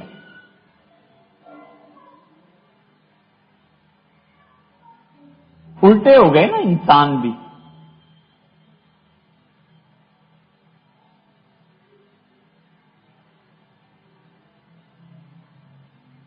اللہ کی اس میں مضل کی تجلیات جب قوموں پہ پڑتی ہیں نا تو قومیں تباہ ہو جاتی ہیں۔ علامہ اقبال نے کہا تھا جو ناخوب بتدریج ہوئی خوب ہوا، کہ غلامی میں بدل جاتا ہے قوموں کا ضمیر۔ غلامی جب آتی ہے نا پھر آدمی بڑا خراب ہوتا ہے۔ ایران کی پرانی تاریخ میں ایک جگہ آیا ہے کہ بادشاہ بڑا خراب آ گیا، اس سے اپنے اخراجات کے لیے بڑا پیسہ چاہیے تھا تو ٹیکس لگا دیا۔ وزیر اعظم نے کہا ٹیکس لگا دیتے ہیں، اس نے کہا دیکھ لو، پھر اور پیسہ چاہیے تھا، پھر اور پیسہ، تو ٹیکس لگتے گئے۔ ایک دن ٹیکس کی جو تجویز آئی تو بادشاہ نے کہا وزیر اعظم ہوش کرو، اس ٹیکس پہ تو لوگ اٹھ کھڑے ہوں گے۔ اس نے کہا جناب والا قوم مری ہوئی ہے، جتنے مرضی ٹیکس لگا لیں اس قوم میں زندگی ہی نہیں ہے کہ آپ کے خلاف اٹھ سکے، لگنے دیجئے۔ بادشاہ بڑا حیران ہوا، اس سے کہا اتنی محنت خون پسینے کی کمائی اگر ہم لوٹ لیں تو یہ کچھ نہیں کہیں گے؟ انہوں نے کہا کچھ نہیں کہیں گے۔ یہ مشرف صاحب نے جب وہ سیلز ٹیکس لگایا نا، تو کوئی ایک آدھی تھا، کپتان تھا، کون تھا، کہیں بورڈ بازار کے قریب کہیں پکڑا گیا یا لڑائی ہو گئی، باقی پوری قوم۔ ابھی بینکوں کا ٹیکس لگا ہے نا کہ بینکوں میں اتنے % کاٹ لیں گے، تجارت تاجر چیختے رہے، ہڑتالیں ہوئی دو چار، مگر مجموعی اعتبار سے کولیکٹیولی جو قوم کا اٹھنا ہوتا ہے وہ تو 77 کے بعد ہوا ہی نہیں۔ کتنے سال ہو گئے؟ 40 سال تقریباً۔ 70 اور 3 80، 23 33 39 40 سال وہی ہو گئے۔ مجموعی اعتبار سے پھر نہیں اٹھے کبھی بھی۔ اس لیے جنہوں نے وہ تحریک دیکھی ہے اور 10-20 سال میں وہ بھی نبٹ جائیں گے۔ تو بادشاہ بڑا حیران، اس سے کہا اتنا ٹیکس ایران میں لگ گیا، قوم اٹھتی ہی نہیں، تو میں جا کے دیکھوں کہ لوگوں کو ہو کیا گیا ہے۔ تو بادشاہ کے یہاں آیا، خطاب کیا، نہ لوگ اس کو پہچانتے تھے نہ لوگ بادشاہ کو پہچان، نہ بادشاہ نے لوگوں پہ ظاہر کیا۔ اس سے وزیر اعظم سے کہا کہ یار میں نے بڑی زبردست تقریر کی مگر یہ مردے ہی معلوم ہوتے ہیں۔ اس نے کہا جی بڑا قوم میں ابھی تک رس باقی ہے اور نچوڑ لیں، آپ کے خلاف کوئی نہیں اٹھے گا۔ اس نے آخر یہ کیا کہ اس نے کہا جتنے پل ہیں نا، پل کے پار جو مزدوری کرنے جاتے ہیں، شام کو جب آئیں اپنے گاؤں میں شہر میں واپس پل کراس کریں، جیسے 0 پوائنٹ، جیسے کوئی بھی جگہ سمجھو، ہزاروں افراد پنڈی سے اسلام آباد اور اسلام آباد سے پنڈی صبح شام آتے جاتے ہیں۔ اس نے کہا ہر پل پہ لوگوں کو روک کے ان کے سر پہ ہر ایک کے 10 جوتے مارو، پھر جانے دو۔ وہ شروع ہو گئی، سپاہی کھڑے ہو گئے، جو آدمی جاتا تھا 10 جوتے مارتے تھے، چل رہے 10 جوتے، پھر چل پھر چل۔ بادشاہ بڑا پریشان، اسے کہو جوتے مارے ہیں تب بھی نہیں اٹھے، تو ایک دن وہ چلا گیا۔ شام کو بڑی پبلک ایک جگہ جمع تھی، جوتے پڑ رہے تھے، تو اس نے کھڑے ہو کے بڑے اسٹیج پہ اعلان کیا، اس نے کہا لوگوں میں تمہارا بادشاہ ہوں۔ عوام بڑی خوش ہوئی، اس نے کہا بتاؤ کیا چاہتے ہو، آج میں وہ ہر قانون پاس کروں گا جو تم کہو گے۔ تو لوگ چپ رہے، ایک اٹھا اور اس نے کہا جی مہربانی کریں۔ اس نے کہا کیا؟ اس نے کہا جی جوتے مارنے والوں میں اضافہ کر دیں، یہاں کم ہے تو شام کو جوتے پڑتے پڑتے دیر ہو جاتی ہے تو رات نیند رہ جاتی ہے، تو زیادہ سپاہی بھیج دیں تو جلدی فارغ ہو جائیں گے۔ آگے کیا ہوا؟ کچھ مورخین کہتے ہیں کہ جا کے اس نے استعفیٰ دے دیا یا ہٹ گیا۔ اس نے کہا ایسی بے غیرت قوم کا بادشاہ بننا ہی قبول نہیں۔ یہ ہو جاتا ہے، آنکھیں کھول کے آدمی جیے نا تو یہ بہت مرتبہ تاریخ اپنے آپ کو دہراتی ہے اور ہو جاتا ہے، جتنا مرضی رس نچوڑتے رہو۔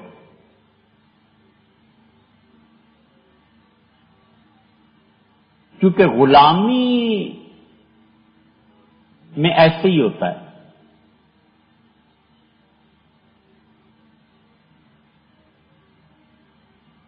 کتاب و سنت اس نے لوگوں کو حریت اور آزادی سکھائی تھی، اس کے نتیجے میں خلیفۃ المسلمین پہ بھی مقدمہ قائم ہو جاتا تھا۔ یہ کسی نے کام کیا نہیں، لیکن اگر کوئی کرنا چاہے تو اس کی بڑی گنجائش ہے کہ وہ پوری اسلام کی تاریخ میں مقدمات جمع کرے کہ کہاں کہاں خلیفۃ المسلمین کو ایک عام شہری نے عدالت میں لا کے کھڑا کر دیا۔ یہ پوری تاریخ ہے۔ ہم اتنے غافل ہیں کہ 1300 سال میں ہم قرآن کا جغرافیہ مرتب نہیں کر سکے، حتیٰ کہ گوروں نے آ کر جب کتابیں لکھی کہ قرآن جن مقامات کی نشاندہی کرتا ہے یہ سب غلط ہے۔ قرآن کہتا ہے کہ فرعون دریا سے پار ہوا، کون سا دریا اور کون سی نہر؟ قرآن کہتا ہے کہ وَأَنَّهُ أَهْلَكَ عَادًا الْأُولَىٰ، اور جو پہلے عاد تھے ان پر خدا کا عذاب آیا، تو عاد اولا تو کوئی تھے ہی نہیں، وغیرہ وغیرہ۔ تو پھر ایک شخص کو غیرت آئی اور اس سے کہا کہ قرآن کا جغرافیہ مرتب کرنا چاہیے اور گوروں کو بتانا چاہیے کہ جھوٹ بکتے ہو، قرآن نے سچ کہا ہے۔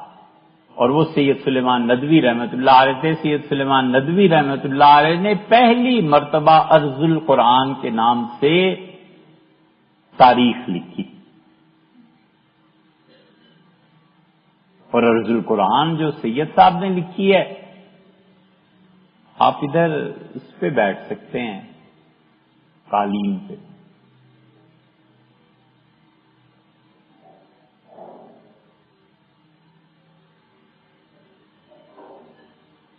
پہلی مرتبہ ارض القرآن لکھی گئی۔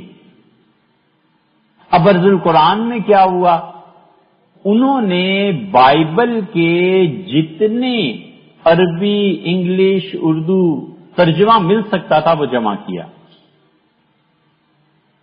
پھر سید صاحب نے، گوروں نے تورات کے متعلق جو کچھ لکھا تھا اور ان کی شخصیات پہ اس کو پڑھا۔ پھر انہوں نے کہا کام نہیں چلتا، عبرانی زبان۔ حضرت شاہ عبد العزیز صاحب رحمۃ اللہ علیہ نے عبرانی زبان پڑھی تھی، سید سلیمان ندوی رحمۃ اللہ علیہ نے عبرانی زبان پڑھ کے پھر پرانے کتبے پڑھے اور ارض القرآن مرتب کی۔ اور اب تک ضرورت ہے کہ اب کوئی شخص نئے ارض القرآن لکھے، اس لیے کہ اب تو بہت سہولتیں ہو گئی، اور ارض القرآن لکھی، اور اس کے بعد اب تک پھر ارض القرآن کوئی نہیں لکھی گئی۔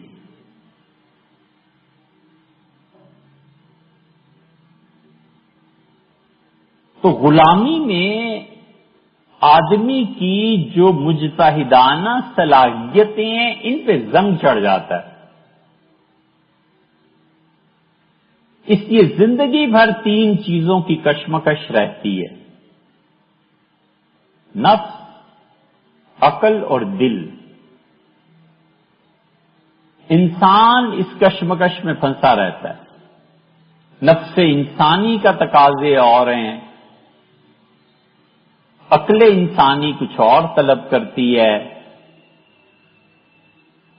اور دل کچھ اور کہتا ہے۔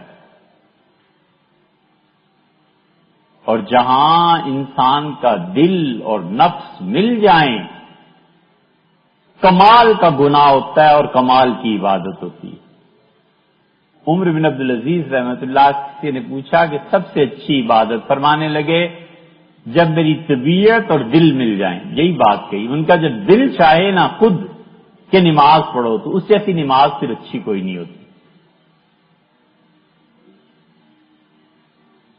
اس لیے نفس انسانی میں جو صلاحیتیں ہیں، جب آدمی اس پہ قابو پاتا ہے تو پھر ایک نئی دنیا خدا کھولتا ہے۔ وہ نئی دنیا بڑی عجیب ہے۔ نفس انسانی پہ قابو پانے سے عقل میں جلا پیدا ہوتی ہے۔ اب کوئی کہے عقل کیا چیز ہے تو کوئی دکھا سکتا ہے؟ کوئی بھی نہیں دکھا سکتا۔ نفس انسانی کیا چیز ہے؟ اسی لیے خدا بار بار لوگوں کو کہتا ہے کہ اپنے نفس کو اپنا معبود مت بناؤ۔ افرائیت من اتخذ الہہ ہوا، تم نے اس شخص کی حالت پہ غور کیا ہے جس نے اپنے نفس کو، اپنی خواہش کو خدا کا درجہ دے دیا۔ ایک جگہ ہے وَأَضَلَّهُ اللَّهُ عَلَىٰ عِلْمٍ، علم کے باوجود گمراہ ہوتا ہے. علم کچھ نہیں ہے. علم اگر جاننے تک محدود ہے تو کچھ نہیں ہے. علم بچے کا پہلا قدم ہے اور لڑکھڑا کے گر جائے گا. اس علم میں پختگی جو معرفت کو پیدا کرتی ہے اصل وہ ہے. اور افسوس یہ ہے کہ معرفت بغیر علم کے آتی نہیں. علم اپنی ذات میں کچھ نہیں ہے، بہت اچھی چیز، لیکن وہ ذریعہ معرفت تک کا ہے. علم اور معرفت میں اتنا ہی فرق ہے جتنا جاننے اور پہچاننے میں فرق ہے. بچے سے کوئی پوچھے یہ کون ہے تو کہتا ہے ماں ہے. بچے سے 100 عورتیں کھڑی کر دو، کہو بیٹے اپنی ماما کے پاس جاؤ، وہ فوراً اپنی ماں کے، اس کو علم ہے. اور وہی ماں بچے کو اٹھاتی ہے اور بچے اس کے کپڑے گندا کر دیتا ہے، باپ کے کپڑے گندے کر دیتا ہے. اس لیے کہ جانتا ہے، پہچانتا نہیں. جب شعور بڑھتا ہے کہ یہ والد ہیں، یہ والدہ ہیں، میں ان کا بچہ ہوں، اولاد ہوں، تو تھوڑا سا حجاب پیدا ہو جاتا ہے، تھوڑا سا فرق پیدا ہو جاتا ہے. ہوتے ہوتے اتنا فرق پیدا ہو جاتا ہے کہ بات جو گفتگو دوستوں میں بے تکلفی سے کرتا ہے، ماں کے سامنے ایک جملہ نہیں کہہ سکتا. اس لیے کہ معرفت جتنی تام ہوتی ہے ادب اتنا ہی غالب آ جاتا ہے. معرفت جتنی بڑھتی ہے انسان کا ادب اور احترام اتنا ہی غالب آتا ہے.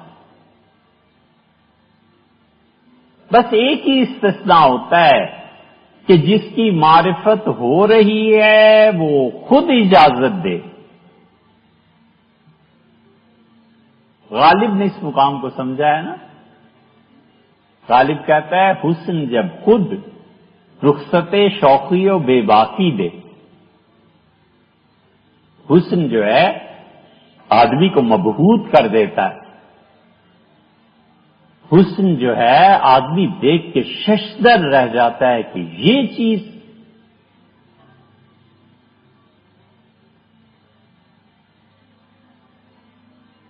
سمجھنا چاہیے کہ جو لوگ اپنے نفس پہ قابو پا لیتے ہیں نا، اس موت کے بعد عالم تغیر میں ڈوب جاتے ہیں.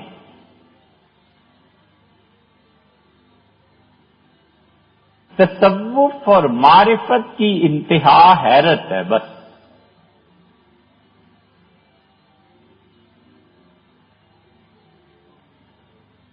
لوگ سمجھتے ہیں یہ صوفیوں نے اپنے پاس سے باتیں بنا لی، اس لیے کہتے ہیں کہ علم نہیں ہے. اگر علم ہوتا تو کبھی یہ نہ کہتے. صوفیوں کی کوئی ایک بات یار آج تک ہمیں ایسی نہیں ملی جس کی کتاب و سنت میں سند نہ ہو. ہمیں تو نہیں ملی، آپ کو ملی ہو تو بتاؤ. حضرت مجدد رحمت اللہ نے لکھا ہے کہ معرفت کی انتہا حیرت ہے. یہ جملہ جب حضرت رحمت اللہ کا پڑھا ہم تو جھومتے رہے بھائی. ہم نے کئی دن نشہ رہا اس جملے کا. میں نے کہا کمال کی بات حضرت سے فرمائی. بخاری میں آیا ہے، یہ صحیح بخاری میں آیا ہے کہ اللہ تعالی جب اپنی تجلیات ظاہر کرے گا، بڑی مشکل حدیث ہے، بڑی مشکل حدیث. حضور صلی اللہ علیہ وسلم فرمایا تم سب پوری کائنات کے افراد جمع ہوگے اور سورج آئے گا ایک ایسی شکل میں جو شکل کوئی جانتا نہیں ہے، اور کہے گا میں تمہارا خدا ہوں. اور سورج کو ماننے والے اس کے پیچھے چل پڑیں گے اور وہ بھی جہنم میں جائے گا، اپنے پیچھے چلنے والوں کو بھی جہنم میں پھینک دے گا. پھر چاند آئے گا. پھر جتنی چیزیں عبادت اور پرستش کی گئیں سوائے خدا کے اچھے بندوں کے، سب اپنے اپنے عبادت گزاروں کو لے کے جہنم میں چلے جائیں گے. اور پھر اللہ آئے گا. بڑی مشکل حدیث. حضور صلی اللہ علیہ وسلم نے چند باتیں ایسی فرمائی ہیں جو علم میں جب تک بحر الکاہل کی گہرائی نہ آئے آدمی کو سمجھ ہی نہیں آتی. یہ سورج ہے، ہم دیکھتے ہی ہیں. حضور صلی اللہ علیہ وسلم فرمایا یہ جب تمہارے ہاں دوپہر ہوتی ہے نا تو اللہ کے عرش کے نیچے سجدہ کرتا ہے اور کہتا ہے کہ اللہ آگے چلوں، تو اللہ تعالیٰ فرماتے ہیں جاؤ، حتیٰ کہ وہ ڈوب جاتا ہے. اور جس دن اس کا سجدہ قبول نہیں ہوگا اور اللہ کہے گا واپس جا، تو یہ پھر مشرق سے طلوع ہو جائے گی. مشرق سے طلوع ہو کے آتا ہے، سجدہ کرتا ہے، مغرب میں جا کے ڈوب جاتا ہے. اس دن سجدہ نہ قبول ہونے کی وجہ سے واپس مشرق. اب سورج کہاں ہے، سجدہ کہاں ہے، اللہ کا عرش کہاں ہے، اس کو اگر سمجھنا ہو تو اسماعیل قاسم نانوتوی رحمۃ اللہ علیہ نے ایک رسالہ لکھا ہے، وہ پڑھو. مگر اس نانوتوی رحمۃ اللہ کا علم سمجھے کون؟ اللہ آئے گا اور کہے گا کہ چلو میرے ساتھ، میں تمہارا پروردگار ہوں، اور لوگ کہیں گے ہم اللہ کی پناہ تجھ سے مانگتے ہیں، تو ہمارا خدا نہیں ہے. اللہ کہے گا کہ تمہارا اور تمہارے رب کے درمیان معرفت کیا ہے، تم اسے کیسے پہچانو گے؟ لوگ کہیں گے وہ اللہ آئے گا تو ہم پہچان لیں گے. آدمی پہچان جاتا ہے. کئی مرتبہ ہوتا ہے آپ کسی انجانے دوست کو ٹیلی فون پہ وقت دیتے ہیں کہ فلاں جگہ پہنچو، فلاں بس اسٹاپ پہ. وہ پہنچتا ہے، آپ پہنچتے ہیں تو آپ تھوڑی دیر دیکھ کے پہچان جاتے کہ اچھا آپ ہیں وہ.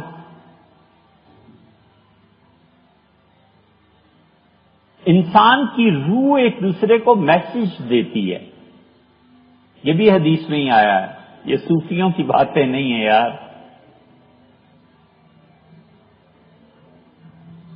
میسج پہنچتا ہے اور ریپیل کرتی ہے روح، نہیں نفرت پیدا ہو جاتی ہے، وہ قبول کرتی ہے، محبت پیدا ہو جاتی. اللہ کہے گا تمہاری اور تمہارے پروردگار کی معرفت کی کیا نشانی ہے؟ وہ کہیں گے اللہ آئے گا تو ہم پہچان لیں گے. اور اللہ تعالیٰ پھر اپنی ایک تجلی کو ظاہر کرے گا اور آپ نے کہا تم اس کو دیکھو گے اور سجدے میں گر پڑو گے، اور اللہ ہی جانتا ہے کتنی مدت تم سجدے میں رہو گے. وہ جو سجدے میں گرنا ہے نا، وہ اس حسن کو دیکھ کر عالم تحیر یہ ہے کہ یہ ہے پروردگار، یہ ہے رب.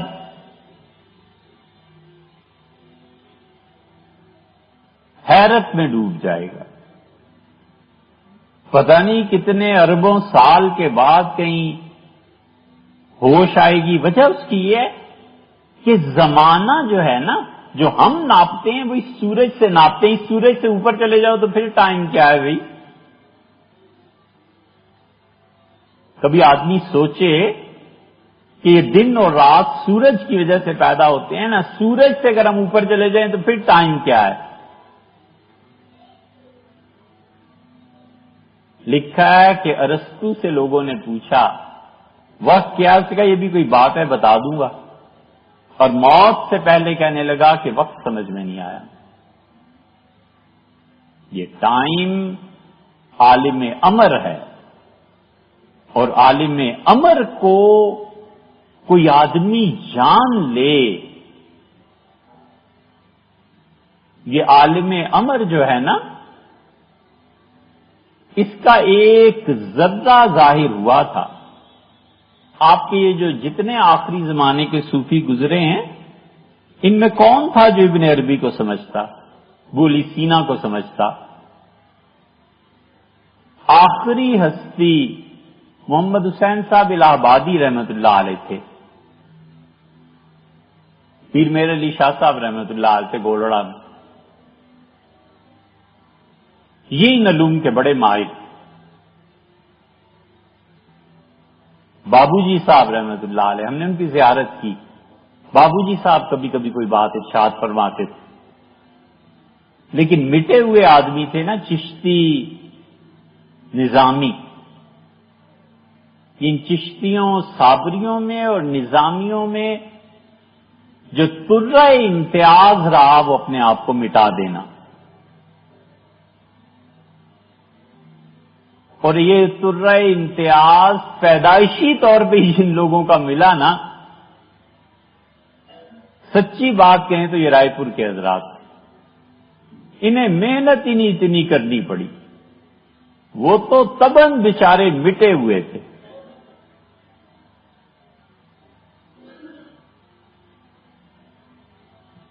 دیر ہو گئی ہیں،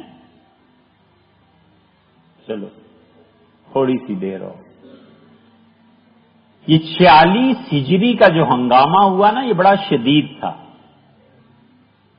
1437 اب آتا ہے، صدی پورا ہونے میں 9 سال باقی رہ گئے۔ ہوا یہ کہ دارالعلوم دیوبند میں مطبخ کا نظام جو تھا، اس سے طلباء کو بڑی شکایت تھی کہ کھانا ٹھیک نہیں ملتا۔ یہ ہاسٹلز جہاں ہوتے ہیں، لڑکوں کو عام طور پہ یہ شکایت رہتی ہی ہے کہ جی کھانا ٹھیک نہیں پکتا، کبھی روٹی کچی ہے، کبھی یہ ہے، کبھی یہ ہے، ہوتا ہی ہے۔ وہ باتیں کرتے تھے، مولوی گل صاحب تھے مطبخ کے انچارج، ان کے خلاف لڑکوں کے خلاف تو دیوبند میں فتنہ ذرا سا اٹھتا تھا، پھر دب جاتا تھا، پھر دب جاتا تھا۔ 46-45 ہجری میں جب لڑکوں نے بہت شور مچایا تو اب کے مسئلہ یہ ہو گیا کہ کچھ اساتذہ بھی ان کے ساتھ ہو گئے۔ ان اساتذہ میں وہاں سراج احمد رشیدی تھے اور مفتی عزیز الرحمان عثمانی رحمۃ اللہ علیہ تھے۔ مفتی عزیز الرحمان صاحب رحمۃ اللہ علیہ اتنے بڑے آدمی تھے کہ 6 لاکھ کے قریب فتوے ان کے ہیں۔ ایک فتویٰ لکھنا پڑ جائے نا صحیح تو 3-4 دن تو ایسی ہی کتابیں دیکھنے میں ہی لگ جاتے ہیں۔ 6 لاکھ کوئی معمولی چیز نہیں ہے۔ مفتی صاحب بہت ملکہ تھا، اور مفتی صاحب اتنے صاحب نسبت آدمی تھے کہ ایک دن نماز پڑھا رہے تھے، یہ سب دارالعلومی کی تاریخ میں آیا ہے، اور مولانا شبیر احمد عثمانی، مولانا قاری طیب صاحب اور بڑے بڑے لوگ ان کے پیچھے عشاء کی نماز پڑھ رہے تھے، اور مفتی صاحب نے عشاء کی نماز میں جب یہ آیت پڑھی، وَبَرَزُوا لِلَّهِ الْوَاحِدِ الْقَهَّارِ، اور لوگ سامنے آ جائیں گے پروردگار کے جو بڑی قہر والا ہے۔ تو شبیر احمد عثمانی رحمۃ اللہ علیہ کہتے تھے کہ پڑھنے میں ایسی تاثیر تھی کہ میں تو گر پڑا اور چیخیں نکل گئی۔ قاری طیب صاحب کہتے تھے میں گر پڑا اور پاؤں زمین پہ مارنے لگا۔ مفتی صاحب نے پتہ نہیں کس رنگ میں یہ آیت پڑھی۔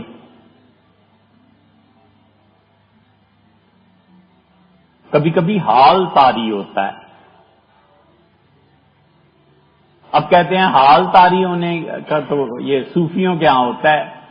اے یار، حضور صلی اللہ علیہ وسلم سے سیدنا عمر رضی اللہ عنہ کہتے ہیں اللہ کے رسول نہ جنازہ پڑھائیں، آپ پھر جا رہے ہیں، پھر اپنا کرتا اتار کے دے دیا، عبداللہ ابن ابی کو کفن پہناؤ اس میں، پھر جا رہے ہیں، پھر اس کی ابن ابی کی لاش اٹھائی، اس کا منہ کھودا میت کا اور اپنا تھوک اس کے منہ میں ڈال دیا۔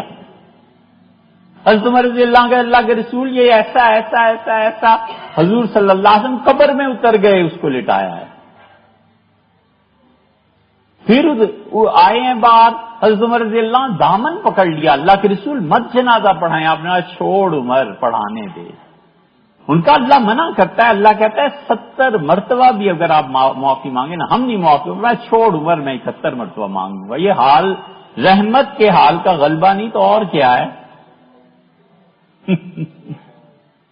اس لیے صوفی جب کہتا ہے کہ فلاں حالت کا غلبہ ہو گیا تو وہ ٹھیک کہتا ہے نا یار، ہو گیا ہوگا، اس میں ہوگا کسی حال کا غلبہ۔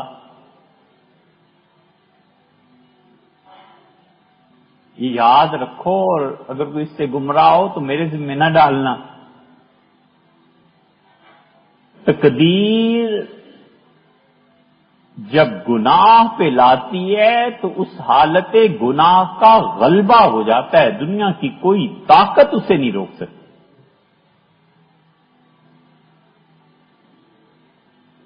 ہو ہی نہیں سکتا۔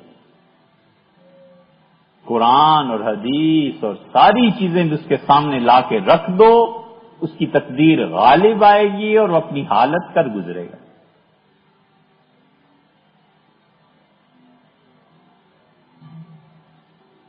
تو مفتی صاحب پہ اس دن پتہ نہیں کیا حال غالب تھا، انہوں نے صرف اتنا برزوا للہ، لوگ تڑپ گئے اس مرتبہ مفتی صاحب اور سراج احمد رشیدی رحمۃ اللہ دونوں طلباء کے ساتھ تھے۔ 45 کی جو شورا ہوئی تو شورا نے کہا مفتی صاحب آپ استعفیٰ دیں۔ وہاں سراج صاحب سے بھی استعفے مانگ لیے۔ شعبان میں شورا تھی، ختم ہو گئی بات۔ 46 جب آیا ہے تو لڑکے اٹھ کر اب سٹرائک ہوئی، اور سٹرائک کی وجہ سے دارالعلوم دیوبند کے اہتمام نے 10 لڑکوں کو خارج کر دیا۔ جو 10 لڑکے تھے اب ان کے ساتھ جو ملے، جنہوں نے کہا تمہاری شکایات بالکل درست ہیں، ان میں انور شاہ صاحب کشمیری رحمۃ اللہ علیہ۔ حضرت انور شاہ صاحب رحمۃ اللہ علیہ دارالعلوم میں ان سے بڑا آدمی کوئی نہیں تھا۔ دوسرے اسٹوڈنٹس کے حمایت کرنے والے معاشبی احمد عثمانی، تیسرے مفتی عزیز الرحمان، چوتھے ان کے بیٹے مفتی عتیق الرحمان، پانچویں معاشبی یہ سراج احمد رشیدی، چھٹے بدر عالم میرٹھی، ساتویں سعید احمد اکبر آبادی جنہوں نے یہ البرہان جاری کیا تھا۔ سعید اکبر آبادی جوان لڑکے تھے، اور ان کے والد نے گھر میں رکھ کے مولوی اپنے بچے کو پڑھایا تھا۔ پھر بچہ جب بڑا ہو گیا تو کہا دارالعلوم جا کے پڑھو دیوبند۔ تو یہ پڑھنے آئے تھے حضرت انور شاہ صاحب رحمۃ اللہ علیہ سے، اور نواب آدمی تھے، بڑی اچھی طرح پڑھا، بڑی اچھی۔ ضیاء الحق آپ کے جو جنرل ضیاء الحق تھے، انہوں نے بھی دلی میں ان سے پڑھا۔ پڑھا کے انہوں نے کہا حضرت میری شادی ہے اور اساتذہ سارے آئیں گے۔ 46 میں یہ سب کچھ ہو رہا تھا، اور 80 ہجری میں ان کی شادی تھی۔ سب آگرہ چلے گئے، ڈابھیل دارالعلوم کے لوگ آگرہ آ گئے۔ انہوں نے ان سب تک پیغام پہنچے 2 آدمیوں کے۔ ایک ڈابھیل والے آ گئے، انہوں نے کہا کہ حضرت آپ ہمارے یہاں آئیں، اور ایک علامہ اقبال۔ اگر اس وقت یہ لوگ علامہ اقبال کے پاس چلے جاتے، شاید امت کی اس خطے کی تقدیر بدل جاتی۔ لوگ جانتے نہیں کہ علامہ کی نظر کیا تھی۔ انہوں نے حضرت انور شاہ صاحب رحمۃ اللہ علیہ کو کہا کہ حضرت ایک آپ، ایک میں، اور ایک سید سلیمان ندوی، ہم 3 مل بیٹھیں گے، اور جتنا زمانہ ایڈوانس میں جا رہا ہے اتنا ہی فقہ اسلامی میں تبدیلیاں آ رہی ہیں، اور ہم تینوں مل کے دوبارہ اسلام کی فقہ مرتب کریں گے جو زمانے کا ساتھ دے سکے۔ انور شاہ صاحب رحمۃ اللہ علیہ لاہور چلے گئے، آسٹریلیا مسجد، علامہ سے ملے۔ پہلا شمارہ جو 1938 میں البرہان کا نکلا ہے نا، کبھی اسے پڑھیے گا، اس میں سعید اکبر آبادی نے یہ لکھا ہے کہ کاش یہ ہو جاتا، اور اس طرح ہوا اور اس طرح ہوا، اور ہماری بڑی تمنا تھی کہ علامہ اقبال سے فائدہ اٹھاتے۔ افسوس میں نے پہلا شمارہ جب نکالا ہے تو اسی سال علامہ کا انتقال ہو گیا۔ یہ حضرات ڈابھیل چلے گئے۔ دارالعلوم میں جب اتنے لوگ نکل کے چلے گئے نا، تو دارالعلوم تو پھر اجڑ ہی گیا، گویا رہ کیا گیا تھا پھر پیچھے۔ یہ اللہ کی تقدیر ہے۔ آپ سوچیں آج کسی دارالعلوم کا 10 بڑے، معاشبی احمد عثمانی، بدر عالم میرٹھی، اور یہ انور شاہ صاحب کشمیری رحمہ اللہ، اتنی بڑی بڑی شخصیات ایک دم سے استعفے لکھ کے فارغ ہو گئے، ختم۔ لڑکوں کی ایک جماعت چلی گئی۔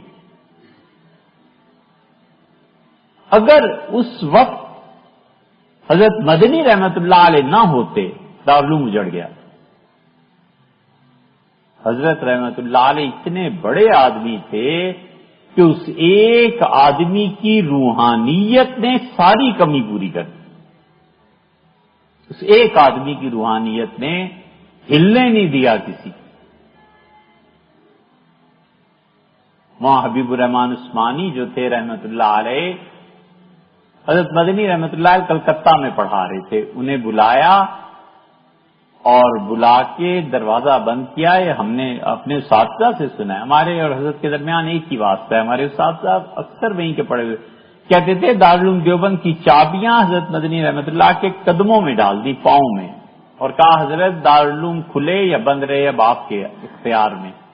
حضرت نے فرمایا کیا کرتے ہیں؟ ان کا حضرت سارے چھوڑ کے چلے گئے۔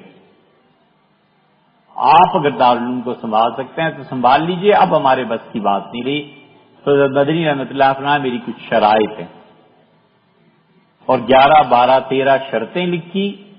انہوں نے دستخط کاغذ ایسے ہی بھیج دیا، حضرت جو مرضی لکھ دیں۔ حضرت رحمۃ اللہ نے اس میں لکھا ایک شرط یہ کہ میں سیاست سے باز نہیں رہ سکتا، سیاسی سفر کروں گا، کتابیں پوری پڑھاؤں گا، میرے سیاسی اسفار پہ کسی کو اعتراض نہیں ہوگا۔ اس لیے بڑے سے بڑا آدمی بھی نہیں کہہ سکتا تھا کہ حضرت اتنے سیاسی سفر کیوں کرتے ہیں۔ ہم نے اپنے شیخ حضرت ابو الحسن علی ندوی رحمۃ اللہ سے ایک مرتبہ رائے بریلی میں نے پوچھا، میں نے کہا حضرت مدنی رحمۃ اللہ اتنے سیاسی سفر کرتے تھے تو پڑھاتے کس وقت تھے؟ تو مجھے جواب دیا اور فرمایا دارالعلوم میں کوئی وقت مقرر نہیں تھا، جب آتے تھے رات کو بھی آتے تھے تو جاتے جاتے گھنٹی بجا جاتے تھے، گھر گئے سامان رکھا وضو کیا اور دارالعلوم آدھی رات کو واپس آ رہے ہیں، طلباء حدیث کے جانتے تھے کہ حضرت آ گئے اور اسی وقت آنکھیں ملتے وضو کر کے آ کے بیٹھ گئے اور بخاری شروع ہو گئی۔ اور پھر بڑی زبردست بات کی، فرمایا ہم سے کہنے لگے کہ مولوی صاحب جس اخلاص سے بخاری پڑھاتے تھے اور تہجد پڑھتے تھے اسی اخلاص سے ہماری اس لکھنؤ میں سیاسی تقریر کرتے تھے۔ میں نے ایک دن حضرت رحمت اللہ سے پوچھا کہ حضرت سیاست، انہوں نے فرمایا بخاری بھی اللہ کے لیے اور یہ بھی اللہ ہی کے لیے۔ یہ تھے جن کی سیاست عبادت تھی۔ ہم تو بخاری میں نیت ٹھیک نہ کر سکیں، وہ کہاں جو کہتے تھے کہ میرا بخاری پڑھانا اور یہ جلسہ دونوں اللہ کے لیے، اس لیے میرے علم میں نہیں ہے کہ حضرت سید احمد شہید رحمت اللہ علیہ کے بعد کسی شخص کی اس طرح سے بیعت ہوئی ہو جتنی حضرت مدنی رحمت اللہ علیہ کی ہوئی۔ یعنی کلکتہ میں جلسہ تھا اور جلسے کے بعد لوگ بیٹھ گئے بیعت کے لیے، اور جو لوگ اس مجمع میں موجود تھے کہتے تھے 5000 سے زیادہ آدمیوں نے بیک وقت بیعت کی۔ اور یہ نہیں تھا کہ وہ کسی کو کہتے تھے بیعت کرو، وہ تو جان چھڑاتے تھے۔ یہ تو اب یہ بدعت شروع ہوئی ہے کہ آؤ جی حضرت آ گئے بیعت کرو، اور جسے نہیں بھی ہونا اس سے بھی، اور نماز کے بعد سارے نمازی بیٹھ جائیں بیعت کریں۔ یہ گمراہیاں تو اب شروع ہوئی ہیں۔ حضرت مدنی رحمۃ اللہ شیخ محمد زکریا صاحب نے لکھا ہے کہ میں نے حضرت سے ایک دن کہا، میں نے کہا حضرت ایک کام کر دیں، بہت زیادہ میں نے منت اور عاجزی۔ حضرت نے کیا؟ میں نے کہا حضرت میرے حضرت نے مجھے اجازت دی تھی بیعت کی، حضرت خلیل احمد صاحب سہارنپوری رحمۃ اللہ علیہ نے، آپ اسے منسوخ کر دیں تو میں یہ کسی کو کہنے کے قابل ہو جاؤں گا کہ حضرت نے مجھے بیعت کی اجازت ختم کر دی، اب میں کسی کو بیعت نہیں کرتا۔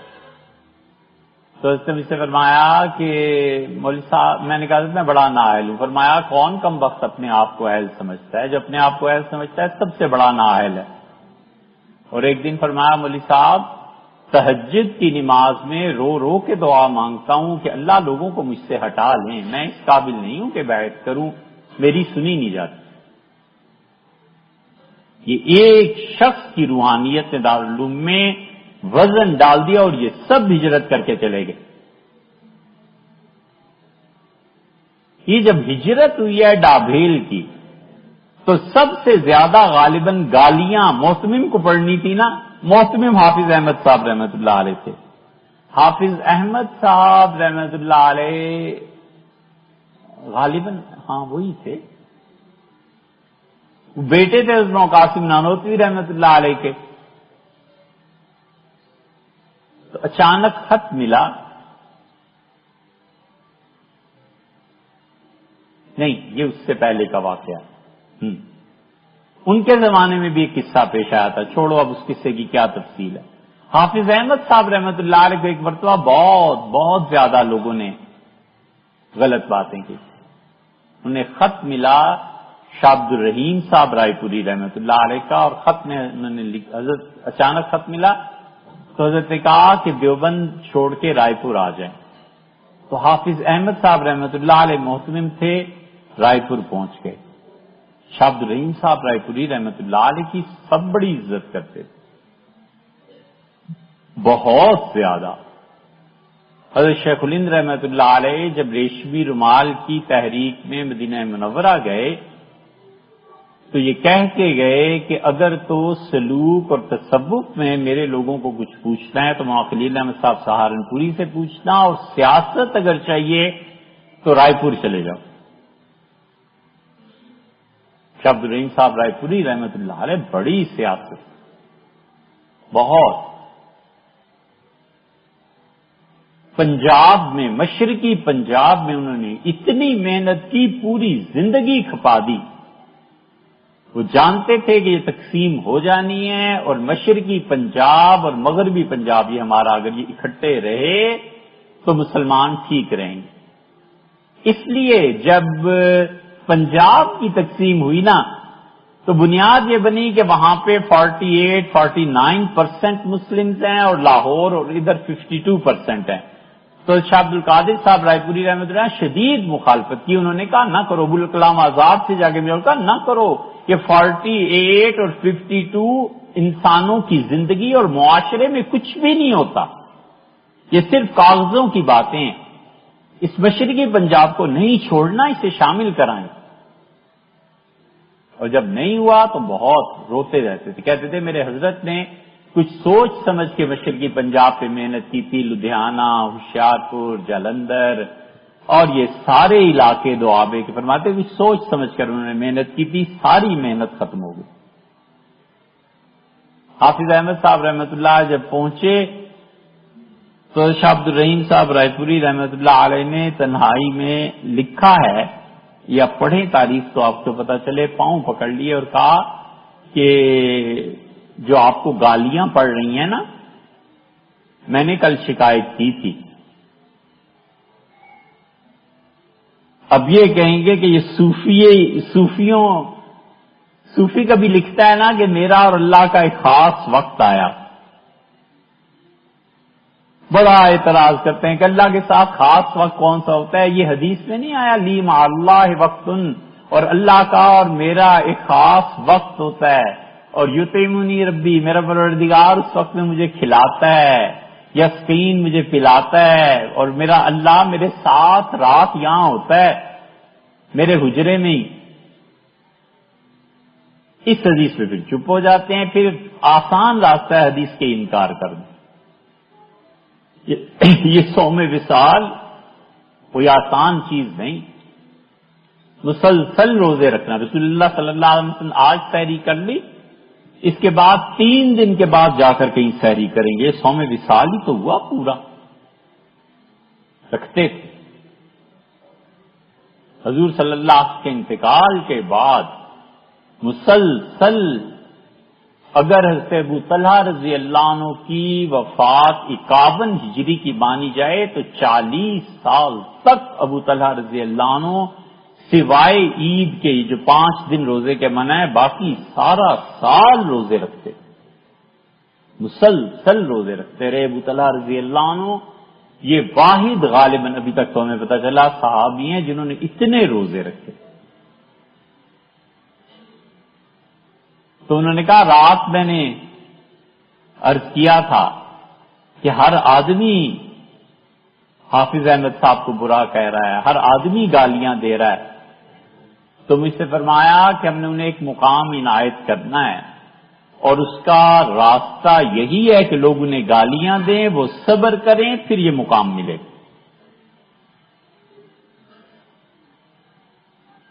اس لیے آدمی کا نفس جو ہے نا، جب تک یہ کچلا نہ جائے اور جب تک نفس کی خواہشات عقل کے تابع نہ ہو جائیں، اور عقل اور نفس یہ دونوں مل کے صالح روح کے تابع نہ ہو جائیں، اللہ کی معرفت کی کھڑکی کا ایک سوراخ بھی نہیں کھلتا، دروازہ تو بہت دور ہے۔ نفس کچلا جائے، عقل کے تابع ہو، پھر عقل اور نفس دونوں روح کے تابع ہوں اور روح صالح ہو،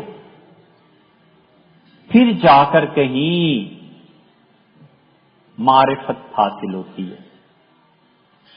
وہ جو معرفت ہے نا وہ ویژن پیدا کرتی ہے. پھر وہ اس جہان سے خبریں پاتا ہے جس جہان تک عقل کی رسائی نہیں ہوتی.